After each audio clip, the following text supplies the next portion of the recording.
সাতটি ট্রাক্টর ভাড়ায় নিয়ে নিখোঁজ হওয়া একটি চাঞ্চল্যকর ঘটনা প্রকাশ্যে জামুরিয়া এলাকায়।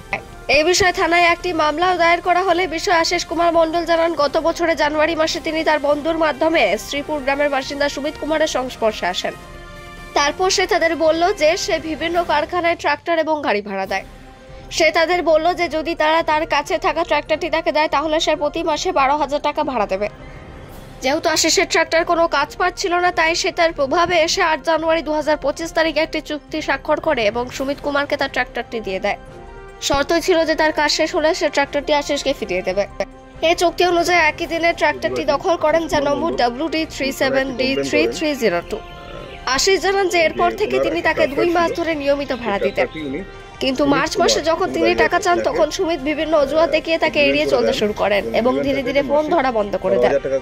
পরে আশিস জানতে পারে যে সুমিত একজন প্রতারক। সে বিভিন্ন লোকের কাছে গাড়ি ভাড়া করে এবং পরে নিজের নামে জাল নথি তৈরি করে তা বিক্রি করে দেয়। সে নিজেকে বেশ কয়েকটি গাড়ির মালিক দাবি করে এবং নথির জাল করে। আশিস আরো অভিযোগ দিয়েছেন যে তিনি এইভাবে তার গ্রামের অনেক লোকের ট্রাক্টর আত্মসাৎ করেছেন। পাশাপাশি আসানসোল এবং দুর্গাপুরের বেশ কয়েকজন কাছ থেকে গাড়ি ভাড়া নিয়েছিল এবং জাল নথি তৈরি করে বিক্রি করেছিলেন। তিনি দীর্ঘদিন ধরে সমস্ত কাজ করে আসছেন এবং আরো 1 বা 2 জন লোকও তার সাথে যুক্ত। আশিস সন্দেহ করে যে সেও তাকে প্রতারণা করেছে। পুলিশ মামলা দায়ের করেছে এবং তদন্ত করছে। জামুরিয়া থেকে জিত মিস্টার রিপোর্ট নিউজ। গত 8 তারিখে অ্যারেস্ট হয়, তারপর আমরা রিমান্ডে নিয়ে আমরা এখনো পর্যন্ত টোটাল 7খানা ট্রাক্টর রিকভার করতে পেরেছি এবং ওই 7খানার মধ্যে 1খানা আমরা ঝাড়খণ্ডে থেকে করেছি, যেটা এখনো এসে পৌঁছয়নি।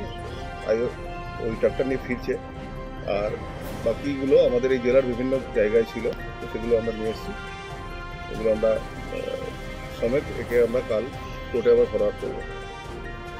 কি উদ্দেশ্য নিয়ে এগুলো এটা একটা চিটিং। আপনার উনি এইভাবে করে এগুলোকে আমরা ইনভেস্টিগেশনে যেটা দেখতে পেয়েছি যে উনি এই ট্রাক্টরগুলোর এগেনস্টে নিজের নামে কিছু ডকুমেন্ট বার করে অন্য জায়গায় বিক্রি করে দিয়েছেন। ইনভেস্টিগেশন চলছে, এই যে ডকুমেন্টগুলো উনি করেছেন সেগুলো কীভাবে করেছেন সেগুলো আমরা দেখব। আমরা এই ধরনের কেস আমরা থানায় মাঝে মাঝে পাই, কিন্তু একই সঙ্গে একটি লোক যে 7খানা এইভাবে করে যেমন 7খানায় আমরা রিকভার করতে আবার পিসিতে নেব, যদি ফার্দার থাকে একটা ঝাড়খণ্ড আগে বললাম, আর বাকি 6খানা আমাদের এই জেলারই বিভিন্ন অংশ থেকে। এর আগেও কি এর বিরুদ্ধে অভিযোগ ছিল কোনো কিছু? এর বিরুদ্ধে আর কোনো অভিযোগ ছিল না। কি প্রথমবার? আমাদের থানাটা আমরা বলতে পারছি, অন্যান্য কোথাও কিছু আছে কিনা সেগুলো আমরা দেখবো। Thank you.